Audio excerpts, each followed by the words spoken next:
Hello, confident eaters. Happy Thursday. Today, we are going to be going over the top 4 reasons you are eating past fullness and you continue to consume food even though your body doesn't need it. Now, there is going to be a worksheet that accompanies this episode, so make sure you go to the show notes for that.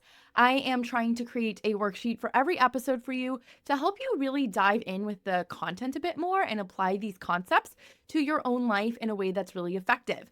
Because listening is one thing, but actually implementing it is another. So make sure you go check out the show notes for this episode and everyone moving forward to find that worksheet. Now, this first reason, I don't want you to turn the episode off because this reason is important. And I know you might have heard it before, but I want you to keep listening to all of these because you might be surprised by what actually resonates with you the most. So the first reason why you're continuing to eat past fullness is because you are actually still hungry, because your body needs more food. So let's talk about this. When you stop dieting, we often have an unrealistically low expectation of what our bodies actually need at a meal. I remember when I first stopped dieting, I was completely shocked at how much food my body actually needed. I used to eat these really tiny, quote unquote, clean meals, and then I'd binge later and wonder what was wrong with me. But now, today, my meals are probably like twice as big as they were when I was binge eating because I stopped restricting. It wasn't that in the past that I had no willpower, it's that I was under eating without even realizing it. I am personally not a big snacker nowadays either. I really like my meals to last me 4 or 5 hours or so I want them to be truly satisfying. When you are under eating, your body will do everything in its power to make sure you get more food because our brains are built from thousands of years ago. They haven't actually changed that much, and it wants to make sure we don't starve. So if you feel like you are constantly overeating, I first want you to look at what you're eating. If you are eating plain salads with chicken for lunch and dinner, you might feel physically full, but your body still might not have gotten everything it needed or enough calories. You might need to add in more carbs or protein or fat or all of the above, or just a larger quantity of those foods to make sure you're getting enough. Now, if you've been dieting for a really long time or restricting in a calorie deficit, you might not even feel super hungry, but you still might have this desire for food. Because the thing about a calorie deficit is if it's been a large deficit too quickly for your body sees that and wants to make up for it. Think of it like borrowing a really large amount from the bank and suddenly needing to pay that debt back. That is what your body is looking at. It's saying, we have had too little calories. How can we get that big sum back? So this is why sustainable weight loss actually happens very slowly, because the calorie deficit needs to be small enough that it doesn't send your body into this alarm panic mode. So for what most research suggests is that no more than like 100 to 200 calories in a deficit a day is sustainable. And that is definitely a lot smaller than what I was doing. I was doing like 500, 600, 700 calories at a time to restrict, and that is way too much for our bodies. Now, this doesn't mean you need to count calories. It just means that you need to make sure you're fueling your body properly if you ever want this to stick. Because if you're still trying to restrict and you're still binge eating, chances are you're actually gaining a lot of weight. And so I know sometimes we go to, I just want to lose weight, I just want to lose weight. But we need to pause that at first to make sure we stop gaining weight. And we need to stop binge eating and focus on that goal first.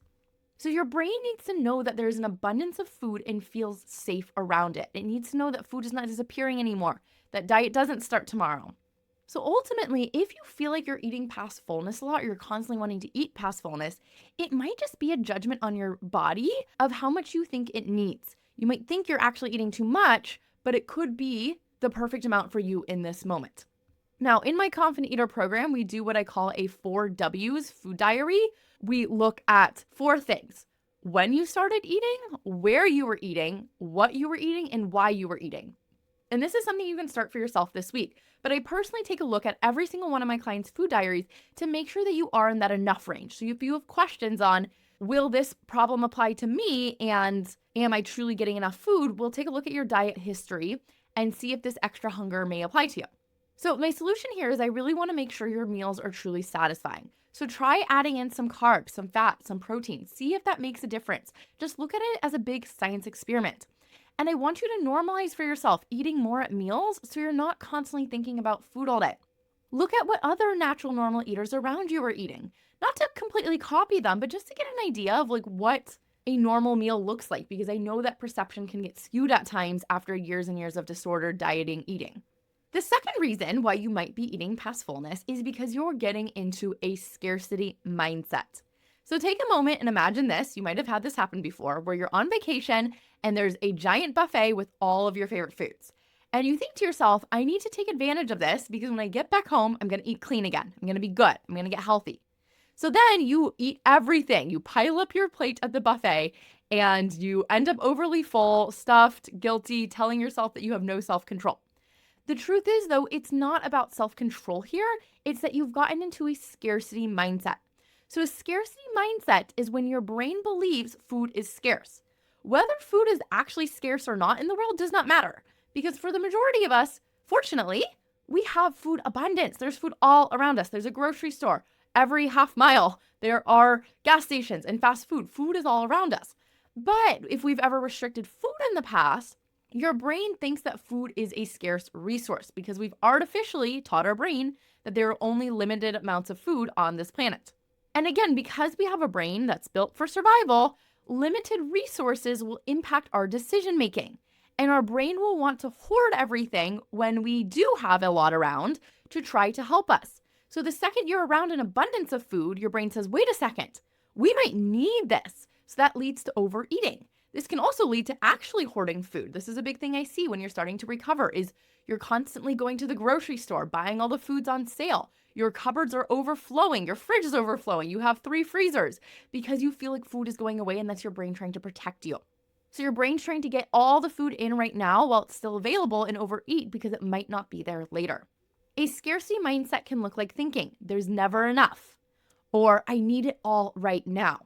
And a scarcity mindset can also come up when there's thoughts of future restriction. So even if you're not currently restricting your food, if you're thinking about being good or cutting things out tomorrow, that also counts and can trigger this mindset. So this might sound like, today I'll have this final cookie, but tomorrow I'm going to cut back on all of my sugar and be good so I can lose more weight. Or I can be bad at the birthday party today and I'll get back on track when I'm home later. Or let me eat all of the ice cream in the freezer now and then I just won't buy it again next time. Those are all examples of scarcity thoughts that are going to lead you to eating more. This mindset encourages all or nothing thinking because we believe that the food is going away soon, so we might as well get it in all right now and keep eating. So the solution to this is to remind yourself that food is always available to you and to get rid of these artificial rules and guidelines that you have for yourself because you're the one who made them up. That's the good news, is because your brain made these rules up, you can decide to stop believing them and to let them go. And I know that it can feel scary at first, but just try to ease up on them a little. Even if you don't fully get rid of these food rules, it's okay to still have guidelines and boundaries for ourselves. But all of these strict rules of, I have to be good tomorrow, I can't have any more sugar, those are all the things that are triggering this overeating. So be aware of these mentally restrictive thoughts. The third reason you're eating past fullness is because you're getting perfectionistic. You're trying to get eating exactly right. The perfect portions, the perfect level of fullness, never eating too much, never too little. I used to get so confused on why, when I was full, I would actually end up binge eating more. I was like, okay, I'm fueling myself really well. And so this might be on the other side if you are like, I am eating 3 meals a day. I'm eating snacks. They are filling. They are delicious. They keep me satisfied. And I still want to eat more when I'm full. Maybe you'll find yourself deciding that because I'm already full, I've ruined it and I might as well keep going. So the second you feel slightly too full, a little bit uncomfortable, you think that there's no way of correcting this, and so you just keep eating. So maybe you had lunch, you had a few bites too many of your chips, and so you figure might as well have a big dinner as well and start fresh tomorrow. So notice how this quest for perfection around fullness and around our body signals and around food is actually making us less perfect. It actually ruins it more. Where the truth is, there's no such thing as a perfect eater. I am not a perfect eater, I can promise you. Sometimes after a meal, I choose to go back for a little more or have a little sweet, and I just don't make it a big problem. I just move on because I know it doesn't happen all the time, and I also know I don't have to be perfect to get the results I want. You don't have to be perfect to feel amazing in your body. You don't have to be perfect to have the health you want. You don't have to be perfect to have the body you want. You can have flexibility within it, and the ironic part is when you are more flexible, you are actually going to get to your goals faster. You want to aim to just be a good enough eater. Good enough that you feel good enough in your bodies, most of the times. And when you make a choice that doesn't feel good for your body, learn from it, forgive yourself, and move on. So the final reason we're going to cover today is you might be eating past fullness if you are zoned out. Now, we can be two types of zoned out. You can be zoning out with distractions. So whether that's your phone, the TV, you're working while you're eating, or we can zone out emotionally. So let's talk about zoning out with distractions first.